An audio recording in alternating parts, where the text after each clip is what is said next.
E aí, pessoal, tudo bom com vocês? Professor Eduardo Jorel aqui.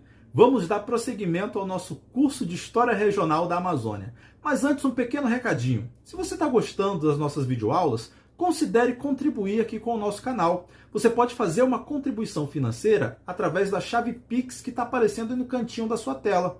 A chave Pix é um e-mail, ejorel@gmail.com. Repetindo, ejorel@gmail.com. Ou então você também pode utilizar o código QR que está aparecendo aí no cantinho da sua tela. Você pode contribuir com o valor que você quiser, tudo bem? Mas se você não tiver condições de fazer uma contribuição financeira, não tem problema, você também pode contribuir de outra maneira. Você pode curtir os nossos vídeos, você pode compartilhar com os seus amigos e dessa forma você também vai estar fazendo uma excelente contribuição. Tudo bem? Agora chega de conversa e vamos para a nossa aula. Bons estudos!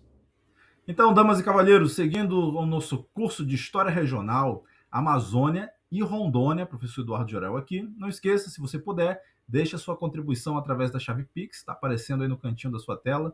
E também você pode utilizar o código QR, qualquer contribuição que você fizer será muito bem-vinda, tá bom? Então, chegamos então agora à nossa aula de número 7. Está aparecendo aí na sua tela o tema da aula 7, Sociedade da Amazônia Colonial. Agora nós vamos estudar alguns aspectos referentes à sociedade que se formou na Amazônia no período colonial entre os séculos 17 e 18. Vamos ver algumas características da sociedade amazônica, alguns elementos, alguns episódios importantes que aconteceu no período colonial na Amazônia referente à sociedade da Amazônia. Então vamos lá, pega a sua caneta marca-texto, seu material, sua canetinha, para fazer as anotações necessárias, começando pelas características gerais, que caracterizava, como que se constituía a sociedade da Amazônia no período da colonização, no período já dos europeus, especificamente dos portugueses na Amazônia. Então, o primeiro item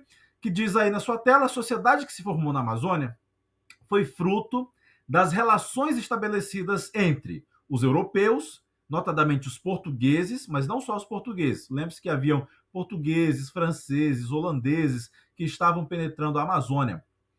Com mais ênfase aos portugueses, dado que a colonização em grande escala foi a colonização portuguesa. Então, a sociedade que se formou na Amazônia no período colonial foi a sociedade que resultou das relações entre os europeus e os vários povos indígenas que habitavam a Amazônia àquela época. Essas relações entre os colonizadores e os povos indígenas ocorriam de várias formas. Então, já um elemento importante que você deve anotar aí no seu material, pegue a sua caneta marca-texto e sublinhe essa parte. Haviam várias modalidades, várias formas de contato e de relações estabelecidas entre as várias sociedades indígenas que haviam na Amazônia e também os colonizadores, sejam eles portugueses, espanhóis, holandeses, franceses, os vários colonizadores que também vieram para a Amazônia. Essas relações sociais, esses contatos, aconteciam tanto de forma pacífica, como através das atividades comerciais, também de forma belicosa, as guerras, as inúmeras guerras que aconteceram entre os europeus e os vários povos indígenas. Então, haviam várias maneiras de contato e de relações sociais que se estabeleciam entre os indígenas e os europeus que então se encontraram na Amazônia. É importante que você lembre disso. O contato e as relações estabelecidas foram tanto pacíficas quanto belicosas. As relações pacíficas sempre eram através da atividade comercial, as trocas comerciais entre os vários grupos indígenas e os povos europeus também que aportaram na Amazônia. E as formas belicosas, essencialmente, através da escravização, de obtenção de mão de obra indígena para as atividades econômicas que se realizavam na Amazônia. Agora, especificamente para Portugal, olha o que diz aí na sua tela, último item. Portugal incentivava a colonização da região, utilizando várias formas. De novo, é importante que você aprenda isso. As formas com que Portugal utilizava para incentivar a colonização da Amazônia. Vários meios, inclusive o degredo. O degredo é a tentativa ou a prática de enviar pessoas para cumprir pena na Amazônia. Portanto, Portugal utilizava o degredo e também o perdão de crimes e dívidas para aqueles que optassem a vir para a Amazônia. Então, se houvessem indivíduos que eram considerados criminosos, que haviam sido condenados em Portugal ou em outras regiões, uma prática que Portugal utilizava para incentivar a colonização da Amazônia era exatamente o perdão de crimes, o perdão de dívidas para aqueles que optassem em se estabelecer aqui na região amazônica. Então, haviam várias formas de Portugal incentivar essa colonização. Uma delas era o degredo e também o perdão de crimes e dívidas para aqueles que optassem em se fixar, em morar na Amazônia. E agora a gente vai ver algumas ocasiões específicas, alguns casos específicos de incentivo à colonização portuguesa. Vamos dar um foco, uma atenção especial na colonização portuguesa da Amazônia. Um desses casos famosos foi a imigração açoriana, que está aparecendo aí na sua tela. A imigração de portugueses que vieram lá das ilhas dos Açores, o arquipélago dos Açores, que é uma região que pertence a Portugal. Então, atenção aí na sua tela. No século XVIII, Portugal incentivou a imigração de colonos oriundos das ilhas dos Açores, que fica no Oceano Atlântico, é um território português, e habitantes, pessoas oriundas das ilhas dos Açores, vieram para a Amazônia incentivados pela coroa portuguesa. Essa imigração de açorianos para a Amazônia, incentivado pela coroa portuguesa, deveria atender a dois objetivos. Está aparecendo na sua tela. Primeiro objetivo: na Amazônia, houve um momento do século XVIII que se apresentou uma escassez de mão de obra. Lá por volta de 1740, lá no século XVIII, houve uma grande epidemia de sarampo na Amazônia, que causou uma mortandade enorme. Então, houve uma escassez de mão de obra na Amazônia no século XVIII, mais precisamente na metade do século XVIII. Para amenizar a escassez de trabalhadores na Amazônia, a coroa portuguesa incentivou, então, a vinda de colonos, a vinda de imigrantes lá das ilhas dos Açores, que fica no Oceano Atlântico, de novo, um território português. Esse era o primeiro objetivo da imigração açoriana: amenizar a escassez de trabalhadores na Amazônia, que havia sido acometida por uma epidemia de sarampo, lá por volta de 1740. E o outro objetivo da coroa portuguesa, ao incentivar a imigração de açorianos, era garantir a posse territorial através da colonização. Agora, atenção para uma informação importante. A imigração de açorianos para a Amazônia se deu com mais ênfase para a região do Amapá, porque lá havia já uma disputa territorial com a França, ali na região da Guiana Francesa. Então, muito importante que você identifique a região que foi alvo da imigração açoriana, que foi a região já próximo da fronteira com a Guiana Francesa. É um caso importante que você deve sempre lembrar: a imigração de açorianos para a Amazônia. Então, preste bem atenção agora. As regiões alvo da imigração açoriana, está aparecendo na sua tela. Os imigrantes açorianos foram distribuídos em 3 locais. O primeiro deles, na região de Bragança, que fica lá no Pará, próximo ao rio Caeté. Lá na região de Bragança, a finalidade da imigração açoriana era realizar a pesca, a exploração da pesca, para o abastecimento de Belém, para garantir o abastecimento de recursos pesqueiros, de peixe, para a região de Belém. Além da região de Bragança, os açorianos também foram incentivados a irem para a região do Orém, também no Pará, para a prática da agricultura, igualmente para realizar o abastecimento de produtos primários para Belém, então capital do estado do Grão-Pará e Maranhão. E além de Bragança e Orém, outra região que foi alvo da imigração açoriana foi Macapá, exatamente para realizar a defesa da fronteira com a Guiana Francesa, como eu acabei de comentar com vocês. Essa imigração açoriana, então, atendia aos interesses da coroa portuguesa. Lembre-se disso, isso é fundamental você aprender. A imigração de açorianos para a Amazônia não foi feita apenas através da livre e espontânea vontade dos imigrantes. Pelo contrário, era uma política portuguesa, deveria atender aos interesses da coroa portuguesa. E quais eram esses interesses, então? Está aparecendo aí na sua tela. A produção de alimentos, o último item da sua tela, a produção de alimentos para garantir o abastecimento da colônia, especialmente o abastecimento de Belém, que era a capital do Grão-Pará e Maranhão, e também para garantir a defesa do território. Lembre-se que havia uma disputa entre Portugal e os outros países da Europa pela Amazônia, disputa com a França, disputa com a Espanha. Especificamente, a imigração açoriana deveria garantir a fronteira, a defesa da fronteira no Amapá, contra a França. Segundo exemplo, segundo caso notável de incentivo à migração para a Amazônia, feito por Portugal, foi o caso de Mazagão. Está aparecendo aí na sua tela agora. A imigração de Mazagão. Então, agora se ligue nesse mistério. Mazagão é um caso muito famoso de incentivo à colonização portuguesa na Amazônia. Em 1514, Portugal iniciou a construção de uma fortaleza lá na África, na região norte da África, onde hoje é o Marrocos.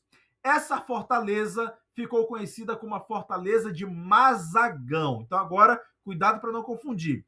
As origens de Mazagão remontam lá na África, lá em 1514, lá no século XVI, quando Portugal iniciou a construção de uma fortaleza, a Fortaleza de Mazagão, onde hoje fica o Marrocos. A Fortaleza de Mazagão, lá no norte da África, servia como base militar e apoio aos mercadores portugueses. Esses mercadores portugueses faziam a rota do comércio de especiarias lá nas Índias, lá o comércio que era realizado com as Índias através das grandes navegações. Mazagão era um ponto de apoio importante para esses comerciantes, esses navegadores que partiam de Portugal, iam em direção às Índias, fazendo a navegação no contorno do continente africano. Então, uma das bases, um dos pontos de parada obrigatória para os navegadores portugueses, era a região de Mazagão, que ficava no norte da África, onde hoje é o Marrocos. Mazagão, ao longo do tempo, foi crescendo e se tornou uma cidadela. O que é uma cidadela? É uma cidade fortificada. Mazagão, que foi uma cidade fortificada construída por Portugal, resistiu às guerras entre os portugueses e os muçulmanos do norte da África. Essas guerras duraram mais ou menos 2 séculos e, portanto, durante mais ou menos 200 anos, Mazagão se tornou um ponto importante para a coroa portuguesa, porque resistia às pretensões dos muçulmanos no norte da África, notadamente lá na região onde hoje é o Marrocos. Eu trouxe aí para vocês um mapinha para você identificar onde fica a região de Mazagão. Portugal ocupava toda ali a parte mais ao litoral do Marrocos, ficava sob domínio português. E lá havia a cidadela de Mazagão, que era um ponto de parada estratégico para a rota comercial realizada por Portugal, ali na região norte da África, onde hoje é o Marrocos. A fortaleza de Mazagão foi conquistada pelos muçulmanos e em 1769, já no século XVIII, agora a gente dá um salto bem grande no tempo, no século XVIII, 1769, Portugal então ordenou a evacuação da população de Mazagão. Ao final das guerras, 200 anos de guerra com os muçulmanos, finalmente os muçulmanos conquistaram a região que estava sob domínio português e Portugal ordenou a evacuação de Mazagão. Agora entra a parte da Amazônia. A população de Mazagão, que foi evacuada pela coroa portuguesa, foi transferida, e atenção agora, toda a população de Mazagão, toda a cidadela de Mazagão foi transferida para a Amazônia. Então é exatamente isso que você está imaginando. Houve uma transferência de uma cidade inteira realizada por Portugal. Mazagão, no norte da África, foi transferida para a Amazônia. E a ordem da coroa portuguesa era a reconstrução de Mazagão na Amazônia. Só que agora em um local específico da Amazônia, próximo a Macapá. Anote isso, isso é importante. A transferência de Mazagão do norte da África com ordens expressas para que Mazagão fosse reconstruída próximo a Macapá. O objetivo, então, era, mais uma vez, fortalecer a fronteira, defender a fronteira de Portugal, já próximo à França, lá na região da Guiana Francesa. Só que, damas e cavalheiros, então, houve um gigantesco problema para a população de Mazagão, que foi transferida do norte da África para o Macapá. Em 1783, uma epidemia devastou a cidade que havia sido recém-transplantada. Então, Mazagão foi devastada por uma epidemia e os sobreviventes fugiram e deixaram Mazagão abandonada. Em todo caso, lembre-se, houve a transferência de uma cidade inteira realizada por Portugal. Essa cidade foi transferida do norte da África para a Amazônia. Foi a cidade de Mazagão. Ainda hoje, lá no Amapá, existem as ruínas de Mazagão Velha, que foi exatamente a transferência da cidade de Mazagão, do norte da África, para o Amapá, para garantir a fronteira com a França. É a fronteira lá na Guiana Francesa. Esse é o segundo caso que eu trouxe para vocês de incentivo à colonização portuguesa na Amazônia. E o terceiro caso, também emblemático, que eu trouxe aqui para vocês, foi a colonização portuguesa no Vale do Guaporé. A sociedade colonial que se formou no Guaporé lá no século XVIII. Muito importante também, outro elemento central na estratégia portuguesa, garantir a defesa da fronteira. Só que no caso específico do Guaporé, a defesa da fronteira agora não era contra a França. No Guaporé, a defesa da fronteira era contra a Espanha. Então, os elementos importantes da sociedade lá do Vale do Guaporé está aparecendo aí na sua tela. A sociedade colonial do Vale do Guaporé era formada por uma elite que controlava as minas de ouro. Então, é sempre importante você lembrar que o Vale do Guaporé do século XVIII era uma região de mineração. Então, tudo que foi formado no Vale Guaporeano do século XVIII estava ligado à mineração do ouro. A sociedade guaporeana, então, tinha uma elite. A elite guaporeana do século XVIII era uma elite que controlava as minas de ouro e também os altos cargos da administração pública, como governadores, chefe de armas, os cobradores de impostos e assim por diante. Além dessa elite do Vale do Guaporé, havia também um grupo intermediário. A sociedade guaporeana era uma sociedade que tinha algum resquício de urbanidade, tinham centros urbanos, pequenos vilarejos. E, portanto, nessas regiões formava-se, então, um grupo intermediário de pequenos comerciantes, pequenos mineradores. Esta camada que a gente pode denominar de grupo médio, uma espécie de classe média, funcionários públicos de baixo escalão, ali o grupo intermediário.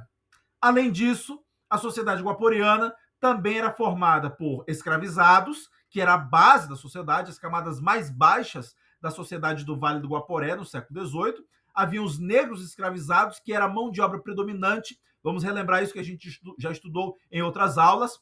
Na Amazônia, em geral, a mão de obra predominante foi indígena, mas especificamente no Vale do Guaporé, a mão de obra predominante foi dos negros escravizados, mas também haviam a exploração dos trabalhadores indígenas. Em todo caso, lembre-se, os escravizados negros e os indígenas compunham as camadas mais baixas da sociedade no Vale do Guaporé. Essa sociedade que se formou no Guaporé se formou a partir de uma dupla finalidade portuguesa. O interesse em realizar a extração do minério, do ouro, para gerar riquezas para Portugal, e, ao mesmo tempo, o interesse em manter a defesa da fronteira.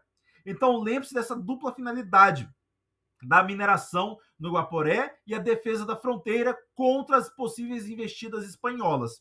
Mas essa sociedade que se formou no Vale do Guaporé entrou em crise. No final do século XVIII, com a crise da mineração, houve um processo de descolonização do Vale do Guaporé. Pegue a sua caneta marca-texto e sublinhe essa parte, assinale ela porque ela é muito importante. No século XVIII, ao longo do século XVIII, houve a colonização. Portugal incentivava a vinda de pessoas para o Vale do Guaporé. Mas, no final do século XVIII, com a crise da mineração, houve o caminho inverso. Houve um processo de descolonização do Vale do Guaporé. E o que permaneceu no Vale do Guaporé foram os grupos residuais, permaneceram pequenas comunidades quilombolas de escravizados que conseguiam fugir e também de comunidades indígenas. Esses são os remanescentes do Vale do Guaporé, da antiga sociedade guaporeana do século XVIII. O remanescente dessa sociedade foram as pequenas comunidades quilombolas que ainda existem lá no Vale do Guaporé, onde hoje é Rondônia. E para a gente finalizar a nossa aula, onde houve exploração do trabalho escravo, houve resistência à escravidão. Por óbvio, onde houve exploração de indígenas escravizados, exploração de negros escravizados, onde houve exploração do trabalho escravo, houve resistência à escravização também, que é o que está aparecendo aí na sua tela. A resistência à escravização, que houve as guerras, os conflitos que houveram na Amazônia devido à exploração do trabalho indígena e também do trabalho dos negros. Então, olha só, a exploração do trabalho indígena e a exploração do trabalho negro por parte dos colonizadores, por parte dos portugueses, levou a inúmeros conflitos. É importante que você lembre disso, aprenda isso. Não foi um ou dois conflitos. Houveram inúmeros conflitos entre colonizadores e populações indígenas. Conflitos com os Mura, um grupo indígena muito importante do Vale do Rio Madeira, conflito com os Munduruku, conflito com os Tapajós, inúmeros conflitos. Esses conflitos eram realizados entre os colonos, entre os portugueses e os indígenas, mas também haviam fugas, haviam rebeliões. Então, a Amazônia era uma região que estava envolta em guerras, conflitos, em resistência à exploração do trabalho indígena. A síntese é isso, a resistência à exploração e à escravização. E eu trouxe aqui para vocês alguns exemplos de resistência, exemplos famosos da história da Amazônia, que você pode encontrar em algum material ou em algum momento aí que você também faça alguma avaliação. Está aparecendo na sua tela. Os exemplos famosos de resistência, de guerra e resistência indígena e negro. Lembre-se que havia no Vale do Guaporé exploração da mão de obra do negro escravizado. São os dois casos emblemáticos. O primeiro deles, aparecendo na sua tela. Uma revolta, uma série de conflitos que aconteceu na região do Rio Negro, que ficaram conhecidos como a Revolta dos Manaós. E então você já imediatamente já associa como sendo a origem do nome da cidade de Manaus. A revolta ou as guerras envolvendo os portugueses e os indígenas manaós, lá no Rio Negro.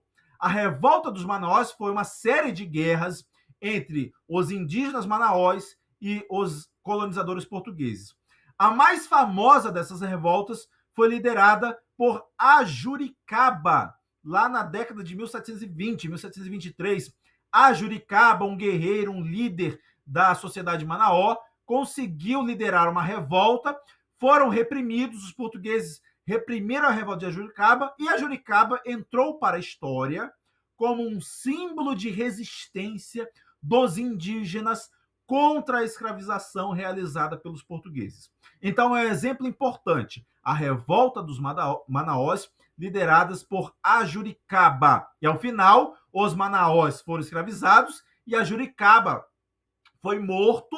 Ajuricaba, pela história que se apresenta, se suicidou, se atirou no rio, e Ajuricaba se tornou um símbolo de resistência contra a escravização, porque Ajuricaba preferiu morrer a ser escravizado pelos colonizadores.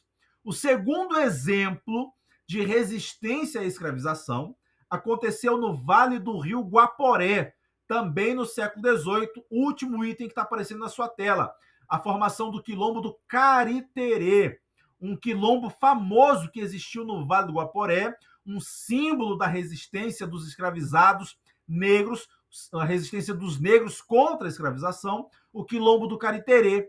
O quilombo do Cariterê foi liderado por uma mulher famosa para a história do Brasil, a Rainha Teresa de Benguela, que comandou a resistência contra as investidas portuguesas. Portugal organizava expedições para destruir o quilombo do Cariterê, no Vale do Guaporé, e a Rainha Teresa de Benguela conseguia liderar os quilombolas do Cariterê, resistindo às investidas portuguesas, E o Quilombo do Cariterê existiu até o final da década de 1770, quando então finalmente foi destruído pelos colonizadores portugueses lá no Vale do Guaporé. Em todo caso, lembre, onde houve escravização, houve resistência à escravização.